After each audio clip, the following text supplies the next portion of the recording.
A number of you will be joining as officers of the Indian Army, a great professional army. So Sam, tell me about the beginning of the Bangladesh war, the Mukti Bahini. Oh, Pakistan had really cracked down in a big way. The poor old Bengalis, what could they do against the Pathans and Punjabi Muslims and the army? So they started pouring into India, and Mrs. Gandhi, in an awful temper, looked at me and read out messages from the Chief Minister of West Bengal that thousands of refugees have poured in, from the Chief Minister of Assam, the Chief Minister of Tripura. And she looked at me and said, "What are you doing about it?" "Nothing. What's it got to do with me?" She said, "I want you to do something." I said, "What do you want me to do?" She said, "I want you to march into East Pakistan." I said, "That means war." So she said, "I don't mind if it's war." So I said, "Oh, have you read the Bible? God said, 'Let there be light,' and there was light. And you say, 'Let there be war,' and there was war. Are you ready?" "I certainly am not." Then I said, this was about 23rd of April. I said, the Himalayan passes are opening, and if the Chinese give us an ultimatum, and I said, the monsoon will be breaking in a few days' time, and when it rains in that part of the world, it pours. Rivers become like oceans. If you stand on one bank, you can't see the other. My movement will be confined to roads. Because of climatic conditions, the Air Force will not be able to support me. And if I were to go in, I guarantee you 100% defeat. I said to Mrs. Gandhi, "Will you now give me your orders?" And then she, "All right, cabinet would meet again at 4 o'clock. So everybody started walking out, I being the junior one. A smile on my face as I was going out. She said, "Chief, stay behind." I said, "Prime Minister, before you open your mouth, shall I send in my resignation on grounds of health, mental or physical?" And she said, "Oh, sit down, Sam, tell me. Everything you told me is the truth." I said, "Yes, everything I've told you is the truth." I said, "It's my job to fight to win, not to lose." And she smiled at me and said, "All right, Sam, you let me know when you're ready." What went wrong at Shimla? She went there and Bhutto made a complete of her. See, I know I've just taken over from Yahya Khan. If I yield anything just now, they'll throw me out. Give me a chance. In 6 months' time, I promise you, we'll settle everything peacefully. She came back and she told me, I said, "He's made a monkey out of you." I went to Pakistan about 2 months after the conflict, and they really gave me a first-class welcome. The governor, this was at Lahore, the governor invited me for lunch, gave me a martini before lunch, wines at lunch, and during lunch he said, "General, will you do me a favor?" So I said, "If I can, Mr. Governor, I will." I thought he was going to be asking me about some relation of it. He said, "My staff is outside. They want to shake hands with you." I went out, and there they were all lined up. About the 11th man took his pagri off and put it at my feet. So I picked it up, and I gave it to him. "Ye kyun aapne kiya?" कहता, "हजूर, आप थे तो हम बच गए. मेरे 5 लड़के आपके कैदी हैं. उनकी चिट्ठी आती है कि आपने सबको कुरान शरीफ दी. वो लोग बैरक में सोते हैं, आपके जवान बाहर सोते हैं. वो लोग चारपाई पे सोते हैं, आपके जवान ज़मीन पे सोते हैं. आप जब जाते हैं हाथ मिलाते हैं सबके साथ, लंगर में जाके खाना टेस्ट करते हैं. And he turned around, the governor was with me. अब हम कभी नहीं मानेंगे साहब कि हिंदू खराब है. And I got into trouble in my own country. The bureaucrats and the ministers complained about me कि चीफ साहब तो उनको ऐसा रखते हैं कि जैसे उनके जवाई हैं, as if they were my sons-in-law. They complained against me, cabinet meeting, at the meeting. Mr. Gandhi looked at me, I said, Prime Minister, they were soldiers. They fought. They fought extremely well. They lost. And I'm looking after the soldiers. No, I've forgotten all about the war and everything. Sam, what was your greatest achievement in the army? Do you know, from the rank of second lieutenant to field marshal, I have never punished a man. My adjutant general, when I was the chief, and my judge advocate general used to get wild. Court-martial proceedings would come to me. If they said not guilty, I'd sign.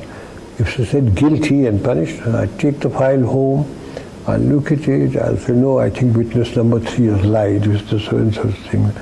And they say, how can we maintain discipline with you as the army chief? You're not punished. How can you damn chaps sit in Delhi with your wives and your children in lovely homes, and you forget what those chaps are going through?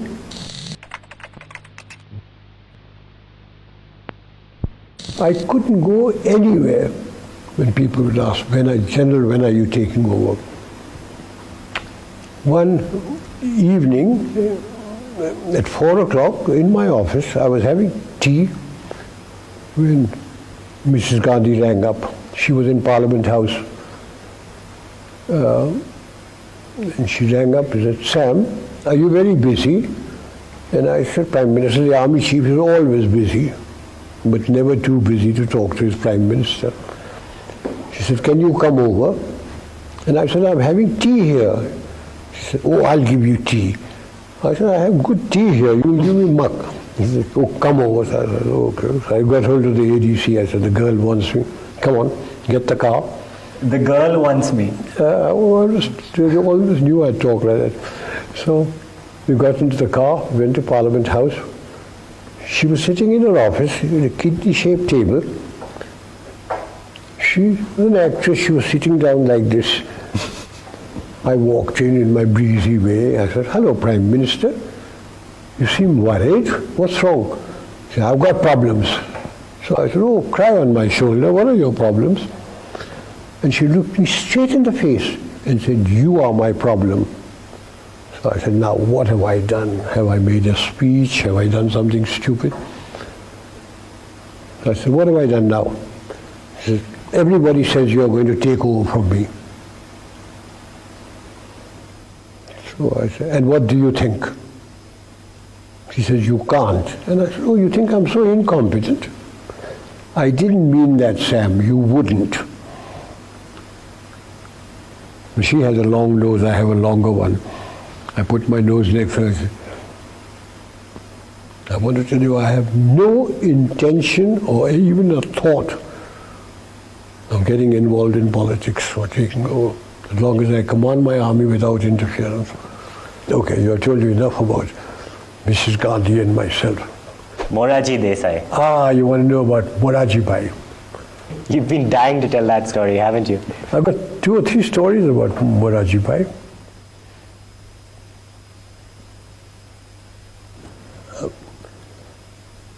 When I became army chief, Moraji Bhai was the finance minister in Mrs. Indira Gandhi's cabinet. Then he became prime minister. Mrs. Gandhi lost the election, he became prime minister. One day he said, I believe you drink. So I said, yes, I have. You mustn't drink. Very bad for you. So I said, Prime Minister, I come to my Prime Minister, he said, you mustn't drink. I go to a party and I talk to a pretty girl, my wife says, you mustn't talk to her. I'm a field marshal, is life worth living?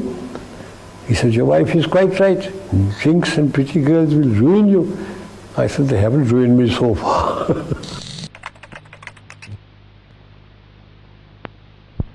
After partition, I became director of military operations, and I remained director of military operations for 3.5 years. I was sent to Kashmir with VP Menon, who was the state secretary. The Maharaja's army the Muslim element had revolted, the tribesmen had come in, and I was sent there with him, VP Menon, to see if he can get the accession from the Maharaja, see what the military situation was like.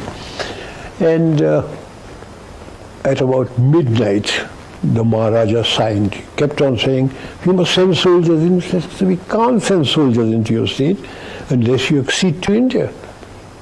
So at midnight he acceded to India. VP Menon handed over the accession papers to Mountbatten. Mountbatten looked at me. He said, "Manikshaw." He didn't call him Manikshaw. "What's the military situation like?" I said, "Very bad, sir. The tribesmen are busy looting and raping about 9 kilometers away from Srinagar and the airfield. If they once get in, we've lost Kashmir because we won't be able to fly troops in, etc." So he looked at Nehru, and Nehru talked and all, until Sardar Patel lost his temper. He said, "Jawaharlal, do you want Kashmir or do you want to hand it over?" He said, "Of course, Kashmir is ours now." So he said, "Will you issue orders?" And before he could issue orders, Sardar Patel said, "You have received your orders." So I walked out, and we started flying troops into Kashmir.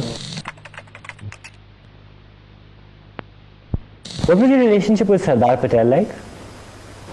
Sardar Patel was Home Minister, and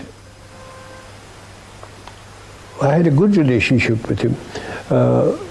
Every morning, VP Menon and I would go to his place, and he would be sitting down there. His daughter, Mani Ben, sitting cross-legged with a Parker fountain pen, a brown Parker pen, taking notes. And he would say, "VP, I want Baroda. Take him with you."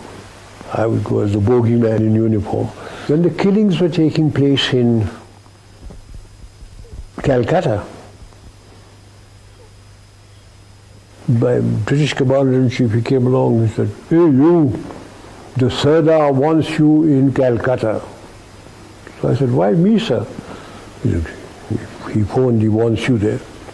An aircraft has been laid on for you." So I went there.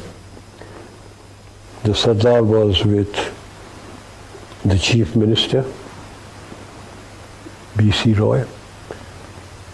When I went in there, he said, "I don't want arguments, etc. I'm going to ask you a question, I want an answer. If I hand over the situation to the army, how many Bengalis will you kill and how long will it take you?" And I was a very young brigadier. So I opened my mouth. I said, "So, about 100 in about a month." So he said, turned around to Bidhan Roy, he said, "Thousands are being killed." He said, "Go and kill them, take over." And he deployed troops all over Calcutta. We didn't have to kill anybody. Everything finished. He said, "Come here." And in Gujarati he tells me, "Tame sachu nahi bolo?" So I said, "What have I done?" He said, "Tame kahlu ki 100 Bengali na marso ne ek bhi nahi maryo." Then he tapped me and said, "Well done, thank you."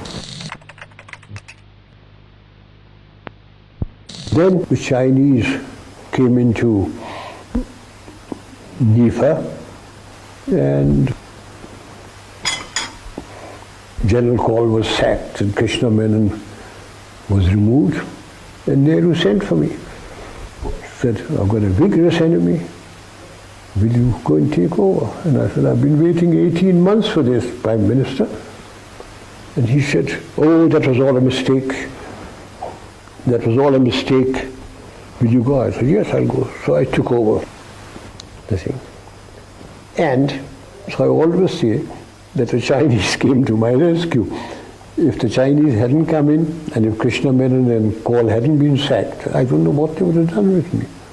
I said, I don't want to know what happened in the past. All I want to know is, who are my commanders?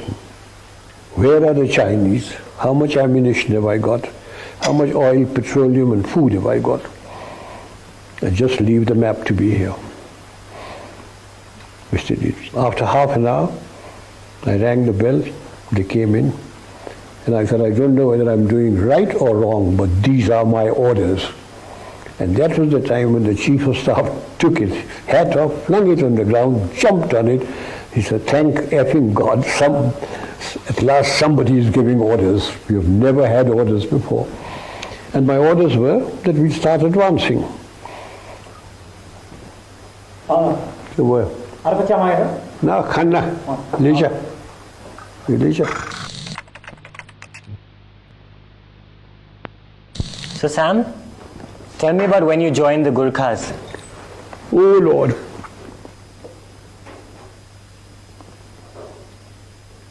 In the Indian Army, there were 10 regiments of Gurkhas. So when India got independence, like the Pakistan, people went to Pakistan, certain regiments went to Her Majesty's Gurkhas and certain regiments remained in India. But there was a treaty between the King of Nepal and the British government that all Gurkha regiments would be officered by British officers. So when the British officers left, there had to be some Indian officers. So I was the first Indian to be posted to a Gurkha regiment.